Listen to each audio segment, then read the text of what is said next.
HFY Moore stepped off the transport ship and looked around the research station. The metal walls were clean and bright. Everything looked normal. But something felt different here. Something that made his skin crawl. "Welcome to Station 7, said Commander Zektal, walking up to greet him. "We have been waiting for you." HFY nodded. He was here to study the humans. The Empire wanted to know more about this new species before they invaded their world. From what he had read in the reports, humans were weak and stupid. They lived short lives and had poor technology. The invasion would be easy. "Show me the prisoners," HFY said. Commander Zektal led him down a long hallway. Through windows, HFY could see the stars. This station was far from home, in a system called Kepler 442. The humans had been exploring here when Zephyrian ships caught them. They stopped at a door marked, "Holding Area 1." Commander Zektal pressed his hand to a panel. The door slid open. Inside, HFY saw his first human. The creature was sitting on a metal bench. It was smaller than a Zephyrian, with pale skin and short brown hair.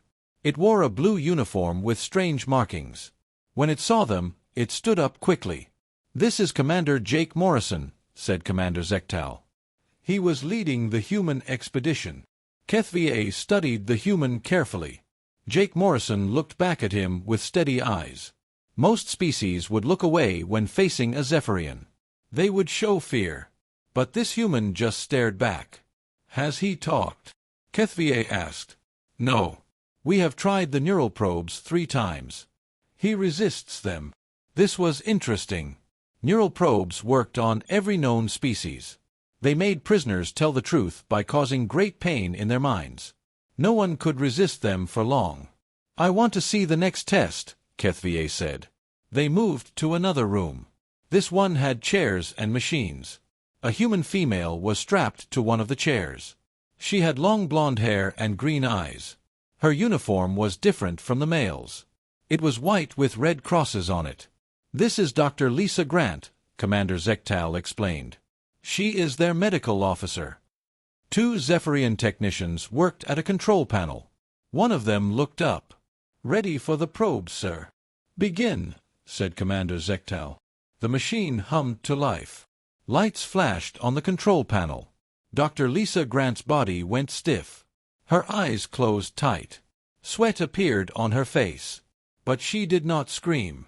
She did not beg. She just held on.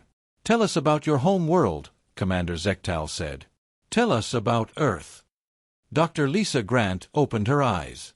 Even with the neural probe working on her brain, she managed to speak. I can tell you about the flowers," she said through gritted teeth. "Earth has beautiful flowers." The technician increased the power. Dr. Grant's body shook. But she kept talking about flowers and trees and birds. Nothing useful for the invasion. HFY was amazed. This was not normal behavior. The probe should have broken her mind by now. "Enough," he said. "Turn it off."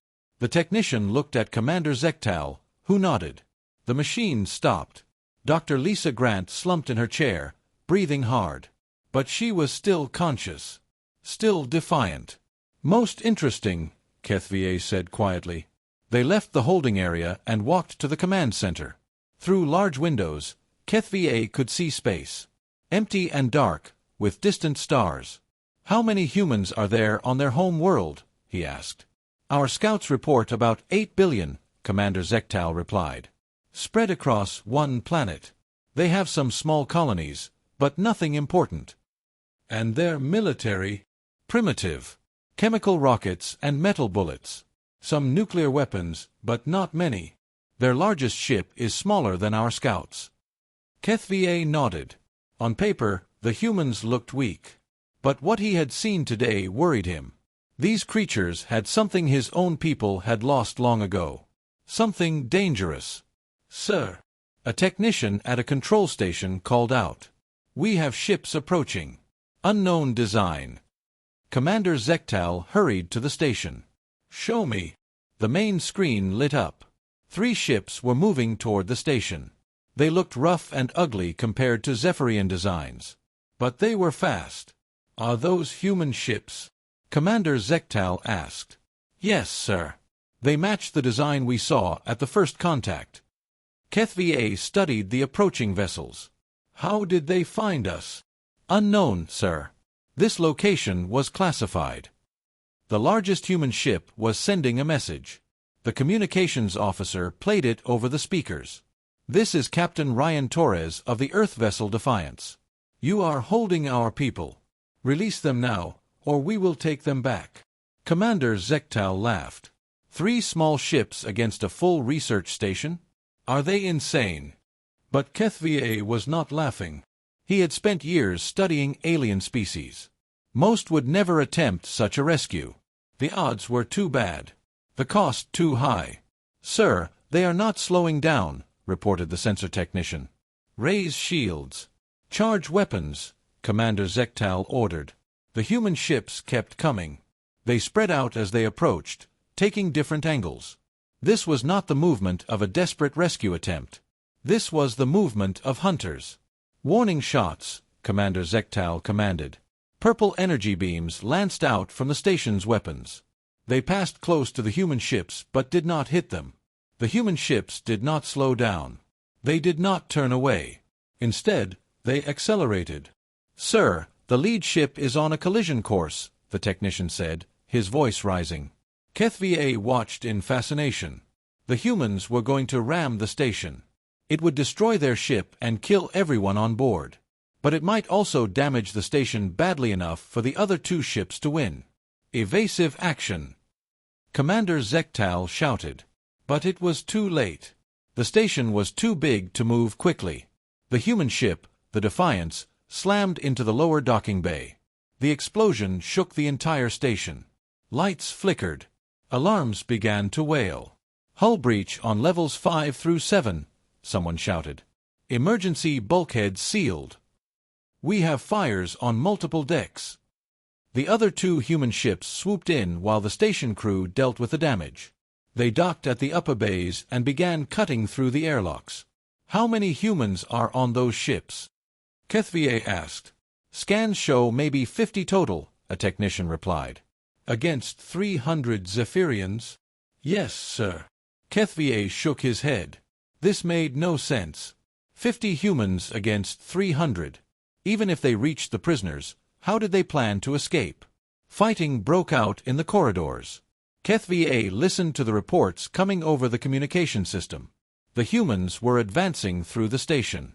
They moved fast and hit hard. They used weapons that made loud banging sounds. Primitive but effective.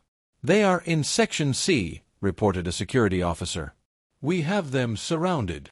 But 10 minutes later, they broke through, heading for the holding areas. Then, they have freed the prisoners.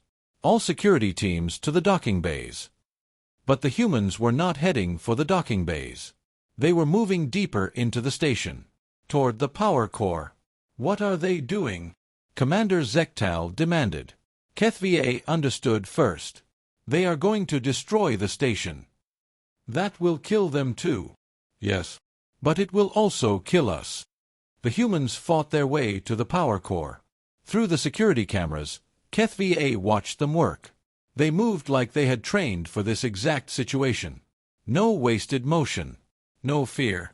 Dr. Lisa Grant, still weak from the neural probe, was helping to place explosive charges on the power core. Commander Jake Morrison was covering the entrance, firing his primitive weapon at anyone who tried to stop them. We need to evacuate, HFY said. Commander Zektal looked at him in shock. Evacuate? From humans? Look at them, HFY pointed to the screens. They came here to die. They knew it was suicide. But they came anyway. The explosive charges were in place. The humans began moving back toward their ships. But they were not running. They were fighting every step of the way. Captain Ryan Torres appeared on the screens. He was wounded but still fighting. He looked directly into one of the security cameras. Station Commander, he said, his voice coming through the speakers. You have 30 seconds to abandon ship. Then he smiled. HFY had never seen anything more terrifying than that human smile. All hands, abandon station. Commander Zektal finally ordered. As HFY ran toward the escape pods, one thought kept running through his mind. These humans were not like any species he had ever studied. They were something else entirely. Something dangerous. 3 weeks after the station attack, HFY found himself aboard the battlecruiser Stellar Dawn. The ship was huge and powerful, with weapons that could destroy entire cities. Around them, the Zephyrian First Fleet spread out across space like a metal cloud. Admiral Vexmar stood at the center of the command bridge. He was old and experienced. He had won many battles against many different species. "This will be quick," Admiral Vexmar said. "The humans sent only 12 ships to meet us. We have 200. HFY looked at the tactical display. The human ships were small and crude-looking. But he remembered what had happened at the research station. He remembered that smile. "Admiral," he said carefully, "I think we should be more careful. These humans are different." Admiral Vexmar laughed. "Different? They have chemical rockets and metal bullets. We have plasma cannons and energy shields. There is no difference that matters." The human fleet was led by Admiral Kate Sullivan. Her ship was called the Roosevelt. It was painted with strange colors, red, white, and blue stripes with stars. HFY had learned these were symbols from their home world. "Incoming message from the human commander," reported the communications officer. "Put it on screen," Admiral Vexmar ordered. Admiral Kate Sullivan appeared on the main display. She was a middle-aged woman with gray hair and stern eyes. She wore a dark blue uniform with metal badges. "I am Admiral Sullivan of the Earth Defense Force," she said. "You attacked our research team. You took our people prisoner. You tortured them. And—" Admiral Vexmar replied, "What do you plan to do about it?" Admiral Sullivan's expression did not change. "We plan to send you home in small pieces." The communication ended. Admiral Vexmar turned to his tactical officer. "Begin the attack. Target their command ship first." The Zephyrian ships moved forward in perfect formation. Their plasma cannons began to charge. Green energy crackled along their hulls. But the human ships did something unexpected. Instead of forming their own battle line, they scattered. They broke apart and came at the Zephyrians from all directions. "What are they doing?" Admiral Vexmar demanded. HFY watched the tactical display with growing alarm. "They are not fighting like a fleet. They are fighting like hunters." The first human ship to reach them was called the Lexington. It was commanded by Captain Alex Porter. Instead of firing its weapons from long range, it flew straight at the nearest Zephyrian cruiser. "It's going to ram us!" shouted the sensor operator. But at the last second, the Lexington rolled to the side. Its weapons fired at point-blank range. The Zephyrian cruiser's shields collapsed. Metal and fire erupted from its hull. "Impossible," Admiral Vexmar said. "How did their primitive weapons get through our shields?" Another human ship, the Yorktown, came in low and fast. Lieutenant Maya Brooks was its captain. She flew her ship under the Zephyrian battle line, firing upward at their weak belly armor. 2 Zephyrian destroyers exploded. "All ships, focus fire on the human vessels." Admiral Vexmar ordered. The Zephyrian fleet tried to turn their massive guns toward the fast-moving human ships. But the humans were too quick. They darted between the larger vessels like angry insects. The human ship Hornet, commanded by Captain Lisa Barnes, did something that made HFY's blood run cold. When surrounded by 5 Zephyrian ships, she rammed her vessel into their ammunition storage. The explosion destroyed all 6 ships. "They are killing themselves to hurt us," HFY said quietly. "Madness," Admiral Vexmar replied. "No sane species fights like this."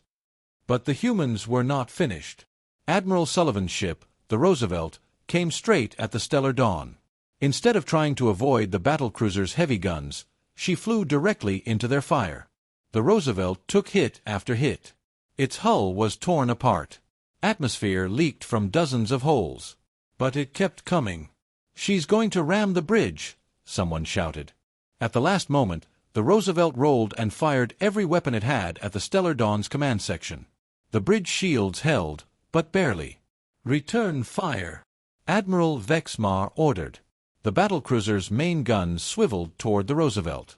But before they could fire, 3 more human ships appeared from behind a debris field. They had been hiding, waiting for this moment. Captain Ryan Torres was leading them in his new ship, the Defiance II. Sergeant Alex Porter commanded the second ship, the Bunker Hill. The third was the Constitution, under Captain Nina Walsh. They hit the Stellar Dawn from 3 different directions. The battlecruiser's shields collapsed under the combined assault. Damage report. Admiral Vexmar demanded. Hull breaches on decks 7 through 15. Main engines offline. Weapons systems damaged. HFY looked at the tactical display. In 30 minutes of fighting, the humans had destroyed or damaged 60 Zephyrian ships. They had lost 8 of their own vessels. But those 8 ships had not just been destroyed. They had been sacrificed. Each human ship that died took several Zephyrian vessels with it.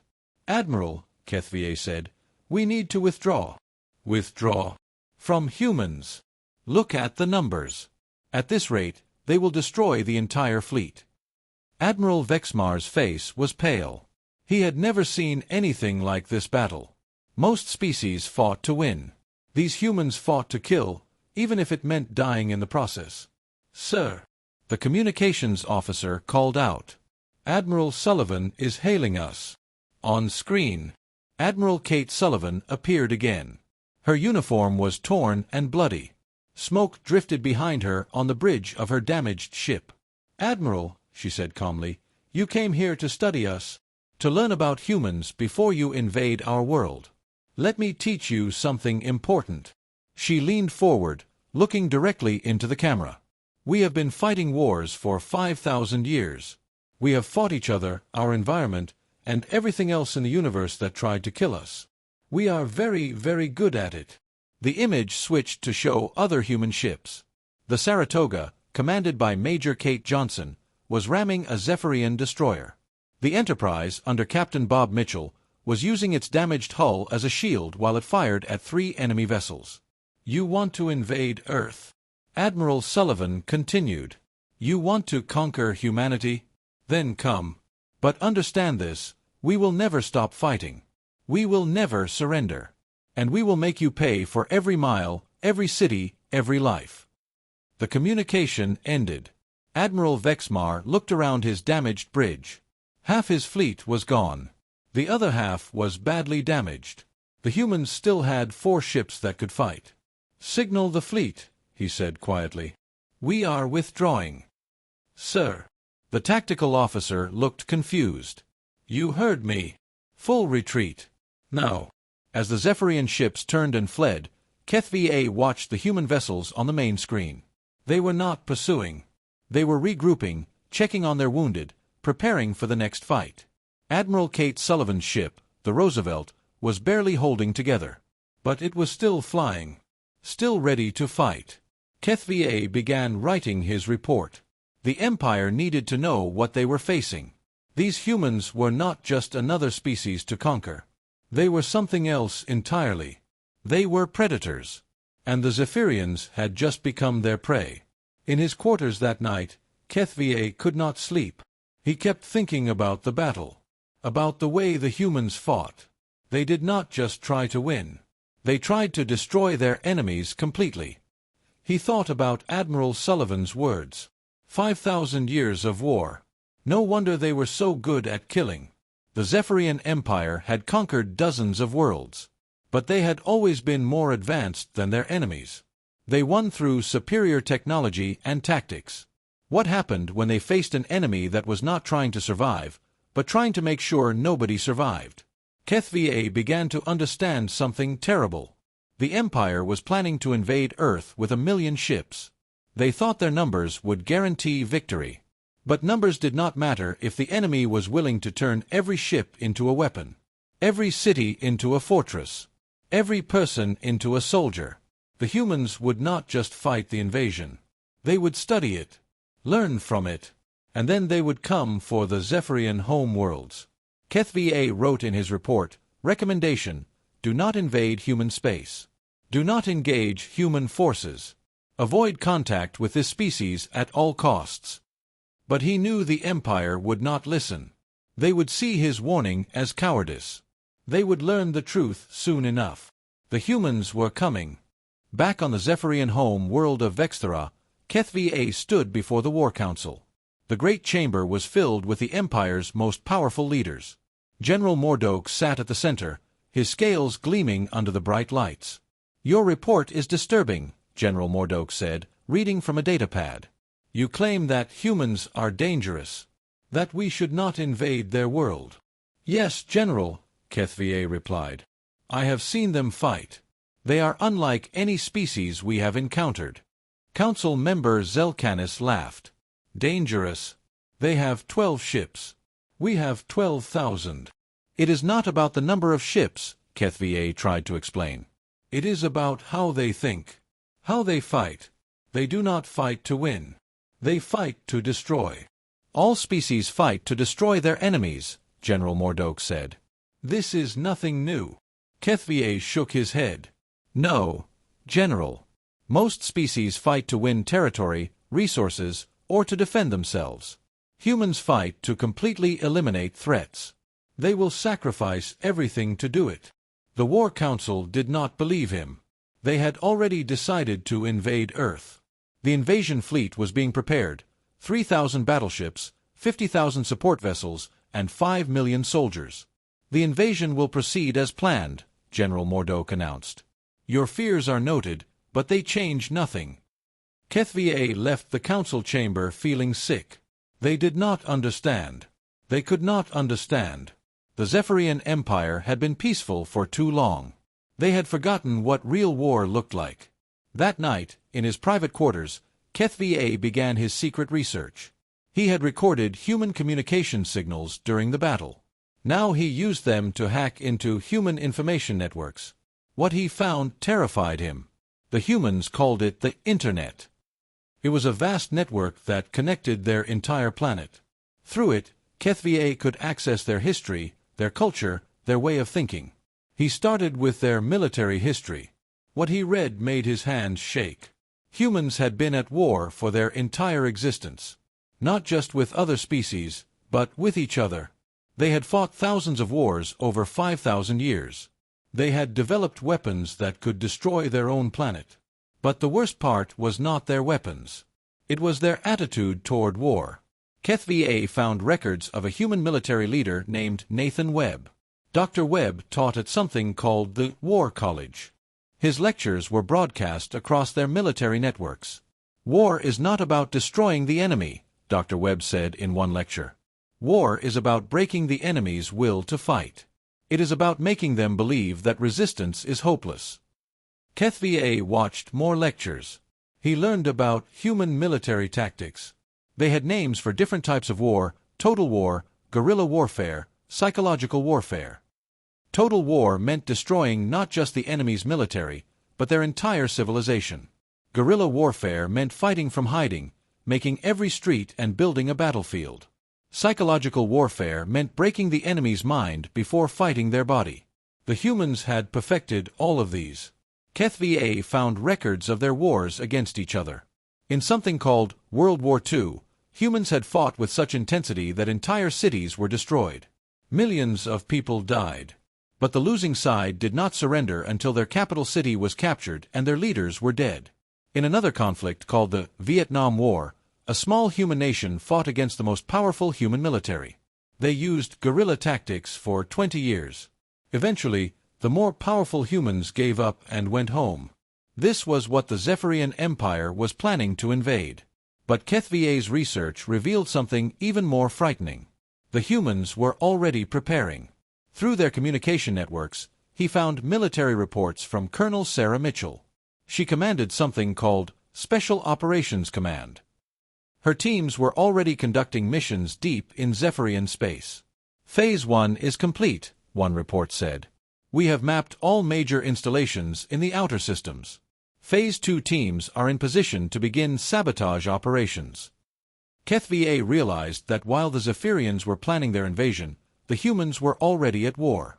They had been studying Zephyrian technology, learning their weaknesses, preparing their defenses.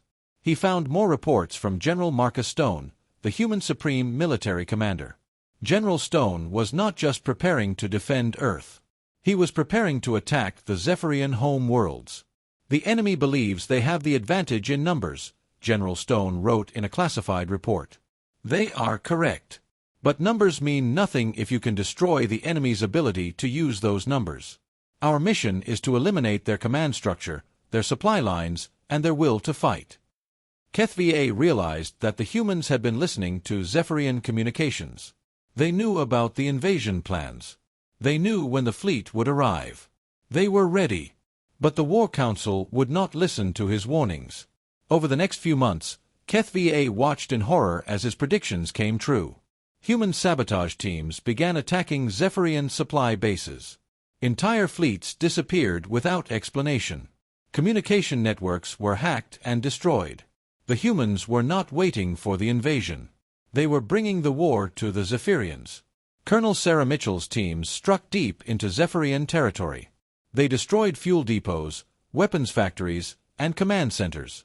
But they did more than just damage equipment. They left messages. "This is just the beginning," one message said. "Withdraw from human space, or we will destroy everything you have built." General Mordoke called it terrorism. But HFY recognized it for what it was, a demonstration. The humans were showing the Zephyrians that nowhere was safe. No target was beyond their reach. Dr. Sam Rodriguez, a human weapons researcher, began broadcasting technical specifications across open channels. The broadcasts looked like accidents, like leaked classified information. But HFY realized they were deliberate. The humans were showing the Zephyrians their new weapons. Bombs that could crack the hulls of battleships. Viruses that could shut down entire computer networks. Chemical weapons that could kill every living thing on a planet. But the most frightening broadcast came from President Helen Carter, the leader of the human government. "My fellow humans," she said, speaking to her entire planet, "we face an enemy that believes we are weak. They believe we will surrender when faced with overwhelming force. They are wrong." The image switched to show human military factories. Thousands of workers were building ships, weapons, and armor. But these were not soldiers. They were ordinary people, farmers, teachers, doctors, children. "Every human is a soldier," President Carter continued. "Every city is a fortress. Every home is a weapons factory. If they want our world, they will have to pay for every inch of it." HFY watched in fascination and horror as an entire planet prepared for war. Not just the military, but everyone. Children learned to build bombs. Teachers studied military tactics. Doctors researched biological weapons. The humans were not just defending their world.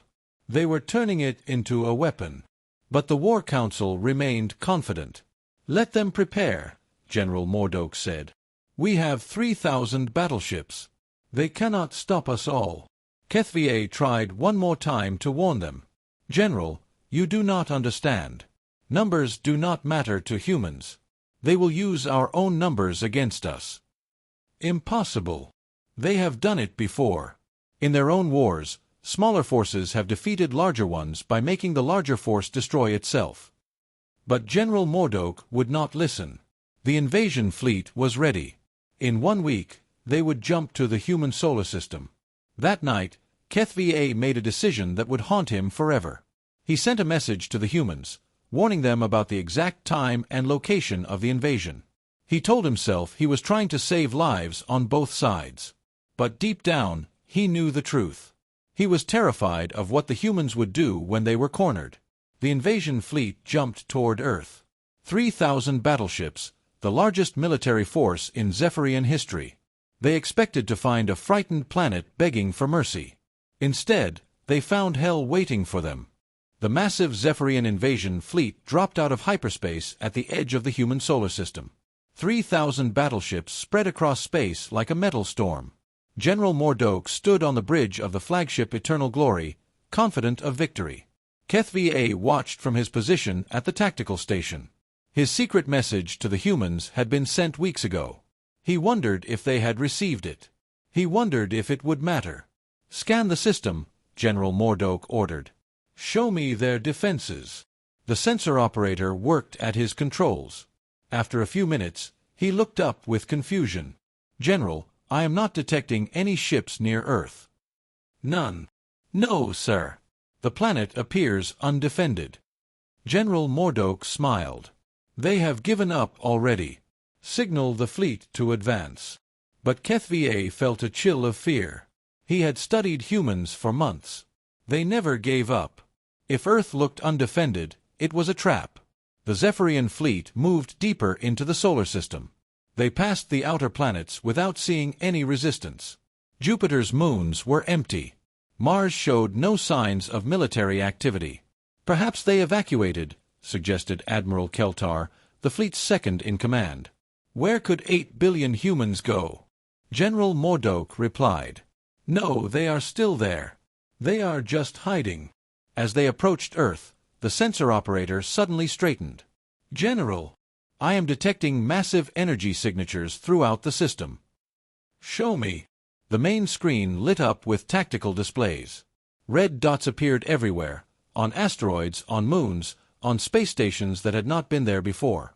"Those are weapons platforms," Admiral Keltar said quietly.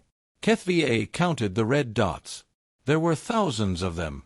The humans had turned their entire solar system into a fortress. "Incoming transmission from Earth," reported the communications officer. "Put it on screen." President Helen Carter appeared on the main display. She stood in what looked like a military command center. Behind her, dozens of people worked at computer stations. "General Mordoke of the Zephyrian Empire," she said calmly. "Welcome to Earth. I trust you have noticed our preparations." General Mordoke stepped forward. "Surrender now, and your people will be treated well. Resist, and we will destroy your entire planet." President Carter smiled. It was the same kind of smile HFY had seen on Captain Torres's face at the research station. The smile of a predator. "General, let me show you something," she said. The screen split.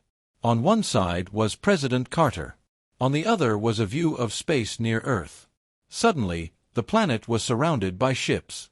Thousands of them, appearing as if from nowhere. "Stealth technology," Admiral Keltar breathed. But HFY realized it was worse than that. "Those are not just military ships," he said. "Look at their designs." The human fleet was a mixture of military vessels and civilian ships. Cargo haulers, passenger transports, mining ships, even small personal craft. All of them had been converted into weapons of war. "Every ship in our system is now a weapon," President Carter continued. "Every space station is a fortress. Every asteroid is a missile. You came here to conquer us. But you have walked into a trap 8 billion people have been building for months." General Mordoke's face was pale. "Impossible. Your people are civilians. They cannot fight." "Cannot fight." President Carter laughed. "General, we have been fighting since before we could walk upright. Fighting is what we do best." The communication ended. Immediately, alarms began sounding throughout the Zephyrian flagship. "We are being targeted," the sensor operator called out. "Weapons lock from multiple sources." "All ships, battle formation," General Mordoke ordered. But before the Zephyrian fleet could organize, the humans attacked. It was unlike anything HFY had ever seen. The human ships did not form battle lines or fight in formations. They swarmed like insects, coming from every direction at once. Admiral Chris Parker commanded the human space fleet from his flagship, the Enterprise. His ships moved in perfect coordination, each one knowing exactly what the others would do. A human cargo ship called the Liberty Bell, commanded by Captain Mike Anderson, rammed itself into a Zephyrian battleship. The explosion destroyed both vessels, but it also created a debris field that damaged 6 other Zephyrian ships.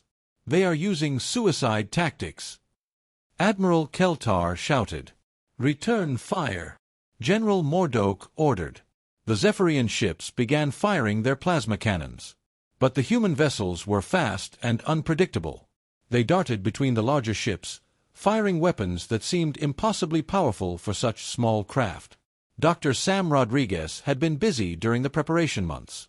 His weapons research had produced new types of explosives, new types of energy weapons, new ways to turn civilian equipment into military hardware. A human mining ship called the Iron Mountain used its asteroid cracking charges to blow a hole through a Zephyrian cruiser. A passenger transport named the New York used its mass transit system to fire thousands of small missiles at once. But the most terrifying sight was the converted civilian ships that had been turned into bombers. Ships like the school bus, the shopping mall, and the retirement home flew straight at Zephyrian targets, their civilian names a mockery of their deadly purpose.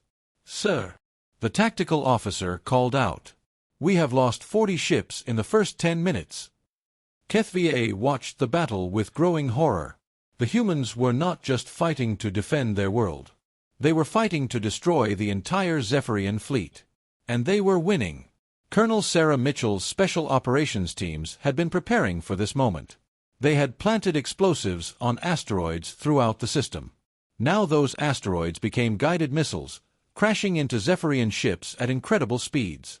General Marcus Stone coordinated the overall defense from a hidden command center on Earth's moon. His strategy was simple: use the Zephyrians' numbers against them. The human ships forced the massive Zephyrian fleet into a tight formation. Then they attacked from all sides, making the Zephyrian ships fire into each other while trying to hit their small, fast targets.